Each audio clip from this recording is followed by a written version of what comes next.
박용진 더불어민주당 의원이 지난 9일 20대 대통령 선거 출마를 공식 선언했습니다. 여야 대권주자 가운데 처음인데요. 국민과 함께 정치의 세대 교체를 선도하고 시대를 교체하는 젊은 대통령이 되겠다. 대권에 도전한 박용진 의원과 이야기 나눠보겠습니다. 의원님 나와 계십니까? 안녕하세요. 박용진입니다. 문재인 대통령이 취임 4주년 연설에서도 시대정신이라는 단어를 썼는데 다음 대통령과 맞는 시대정신은 뭐라고 보십니까? 정치는 언제나 우리 공동체의 먹고 사는 문제, 안전의 문제, 이 두 가지를 잘하느냐 못하느냐에 있다고 봅니다. 예. 그걸 잘했던 정권, 잘했던 지도자는 역사에 길이 남고 못했던 정권은 교체되고 또 잘못한 지도자는 역사의 오명을 남기는 것 아니겠어요? 박용진의 이념이 뭐냐? 너의 주의와 사상이 뭐냐? 물으시면 저는 늘 말씀드립니다만 먹고 사는 힘입니다. 예. 우리 국민들이 소박한 꿈, 내 집 마련, 내 차 마련, 노후 자산, 건강, 우리 자녀들의 교육 문제 이런 소박한 바람들과 희망이 잘 이루어져서 행복한 국민들로 가득 찬 행복 국가를 만드는 것이 박용진의 대선 비전이고요. 그런 나라를 만들어내기 위해서 열심히 뛰겠습니다. 그런데 그런 나라를 만드는데 꼭 필요한 게 국민들의 이익과 행복보다는 자신들의 기득권, 자신들의 이익 이런 걸 지키기 위해서 오히려 고군분투하는 이런 잘못된 낡은 세력들과 싸울 수 있는 용기가 필요한데요. 박용진은 그런 용기 앞장 세워서 변화를 만들어내도록 하겠습니다. 국민의 안전과 먹고 사는 문제 이거는 다른 대통령을 준비하는 사람들도 똑같이 얘기할 것 같고 똑같이 내가 적임자다라고 얘기할 것 같은데요. 우리 국민들께서는 기억하실 거예요. 유치원 3법 하나 바꾸는 데에도 1년 4개월이나 걸렸습니다. 예. 어처구니가 없죠. 근데 이거 하면서 다음에 국회의원 못할 거야라는 협박 아닌 협박, 위협 아닌 위협 많이 들었고요. 예. 대한민국에서 제일 힘세다고 하는 삼성 재벌 총수 일가의 불법행위, 반칙행위 이런 걸 하는 때도 똑같은 얘기 들었습니다. 예. 대한민국에서 정치 오래 못하겠구나 이런 얘기 들었고요. 제가 아까 말씀드렸죠. 그냥 행복, 먹고 사는 문제, 경제 문제 잘하겠다. 그런 게 하기 위해서는 그런 것을 못하게 하고 있는 경제에서의 기득권 세력, 정치에서의 기득권 세력, 또 우리 사회 곳곳에 있는 여러 기득권 세력들, 주류 세력들에게 국민들의 이익을 위해서 다른 거 보지 않고요.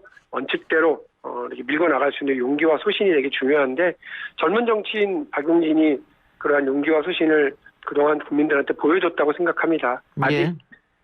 여러 가지 약하고 부족한 게 많아 보이긴 하겠지만 우리 시대를 바꿔나가는 용기에 대해서는 국민들께서 이미 보셨다고 생각을 하고요. 그런 면을 저도 국민들께 계속 강조하고 말씀드리도록 하겠습니다. 외국에는 젊은 대통령, 젊은 총리 많이 배출되고 있습니다만 우리는 쿠데타로 집권한 대통령 빼고는 젊은 대통령이 없어가지고 왜 그런다고 생각하세요?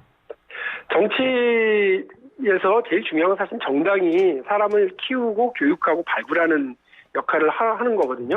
그런데 그렇게 못하고 있는 거예요. 생각해 보십시오. 지난 총선이나 이전에도 그랬습니다만 뭔가 스토리가 있는 괜찮은 사람들 이런 사람들을 영입해서 앉히기 바빴지 그 안에서 당 안에서 사람을 키우고 교육을 시키고 배치해내는 그런 거는 못했거든요. 예. 그래서 저는 단순히 제가 새 시대의 다부진 맏형 역할을 하겠다, 구시대 막내 역할 안 하겠다, 착한 막내 역할 안 하겠다 그냥 드리는 말씀이 아니고 박용진이 민주당의 대통령 후보로 나서는 거 이거 자체도 엄청난 용기와 각오가 필요한 일이었고요. 박용진이 민주당의 대통령 후보가 되는 것, 우리 정치의 대파란이고 박용진이 대통령 되는 것도 우리 정치를 이전에 겪지 못했던 정치 혁명을 겪는 거라고 저는 봅니다. 이 과정 전체가 한국 정치를 바꿔가는 과정일 거예요. 그리고 민주당이 지금처럼 뻔한 인물과 뻔한 구도로 또 뻔한 패배를 할지도 모르는 이 상황, 이 공포스러운 상황을 희망으로 바꿔내는 데에도 박용진의 역할, 박용진의 몸부림이 있을 거라고 봅니다. 예, 열심히 뛰겠습니다. 최근 보궐선거 결과를 보면 미래 세대들이 민주당을 외면했다. 이게 결과인데 그분들의 마음은 어떻게 돌릴 보관이 있어요? 젊은 세대만한테 우리가 버림받은 거 아니다. 이 얘기는 뭐냐면 민주당한테 가졌던 기대 이게 다 실망으로 전환됐다는 얘기거든요. 왜 우리한테 기대를 가졌겠어요? 대통령 선거 때 내놓았던 공약들, 총선 때 내놨던 공약들, 그 다짐들 이런 것들 다 사실은 국민들이 실망으로 약속 안 지켰잖아요. 이렇게 생각하시는 거라고 보거든요. 이런 면에서 어디 뭐 한 군데만 좀 고치면 20대 남자들한테만 잘 보이면 된다. 이 얄팍한 계산이고요. 민주당 지금 4.7 재보궐선거에서 우리한테 국민들이 주신 거 뭔지 아세요? 다르게 하라예요. 다르게 하라. 니네가 어떻게 해왔는지 실망 많이 했고 뻔하게 알겠는데 앞으로도 똑같이 하면 가만 안 두겠다는 거거든요. 그 다르게 하는 출발점이 뭐겠습니까?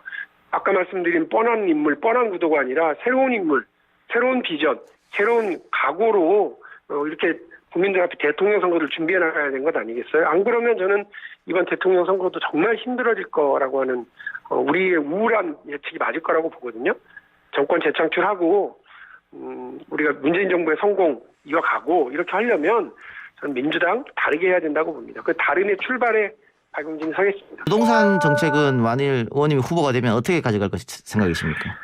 기본적으로 강남 3구 아파트값 잡는 게 국가 총력전의 대상이고 목표가 되는 것 자체가 틀렸다고 저는 봅니다. 예. 우리 헌법이 말하고 있는 것처럼 국민들의 주거권 안정이 우선이어야 되거든요. 그릇에 물을 담는 것도 중요하지만 그 그릇을 띄워내기 위한 그 통 전체에 물을 잘 넣는 거, 주거권 전체를 떠받들기 위한 노력을 해야 되고요. 시장에서 결정해야 될 가격, 시장에서 결정해야 될 공급 문제에 지나치게 정부가 관이 개입할 필요 없다고 봅니다. 대다수 한 절반 이상의 무주택자, 우리 청년 1인 세대 이런 분들에게 적절한 형태의 주거를 공급하기 위한 공급망을 잘 확충하기 위한 노력을 우리가 해야 된다고 생각합니다. 예. 그리고 최근에 의원님이 내놓은 여러 가지 이슈 가운데 하나가 이 남녀평등 복무제 이야기인데 일단 모병제를 이야기하셨고요. 근데 모병제는 여론조사를 해보면은 과거에는 반대가 많았는데 요즘은 찬성이 조금 더 많아요. 앞으로 네. 이것은 뭐 사회적으로 이야기거리가 될 것 같고 남녀평등 복무제는 어떤 이유 때문에 말씀하신 거예요?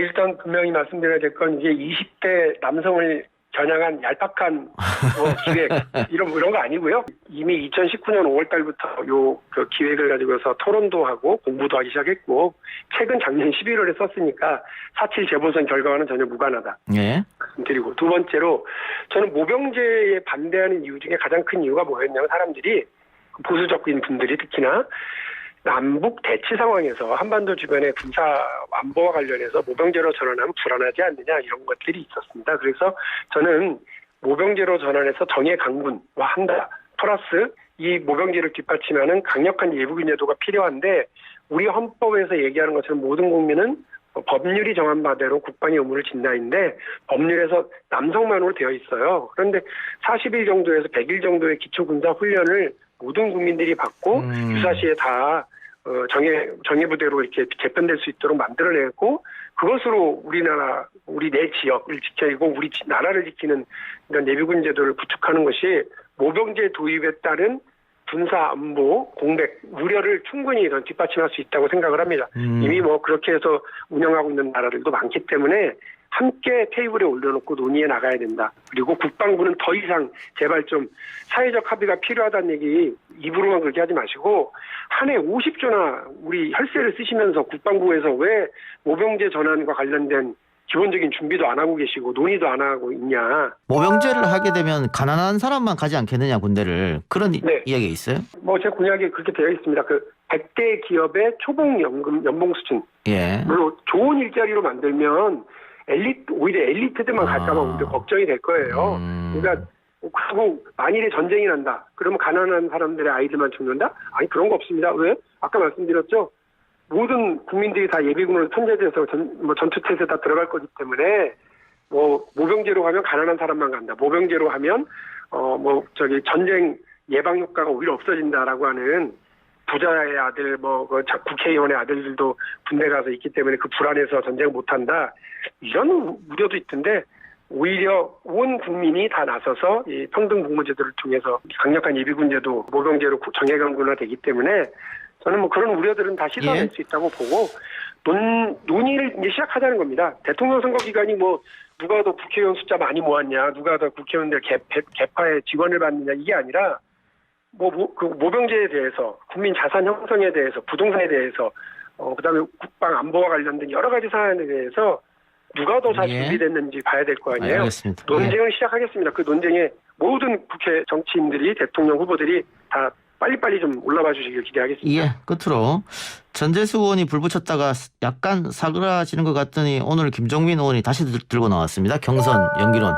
아니 피파가 그 월드컵 경기 룰을 어떻게 하든 간에 손흥민은 골만 넣으면 돼요. 예. 저는 지금 경기에 플레이어로 나와 있고 여의도의 손흥민 아니겠습니까?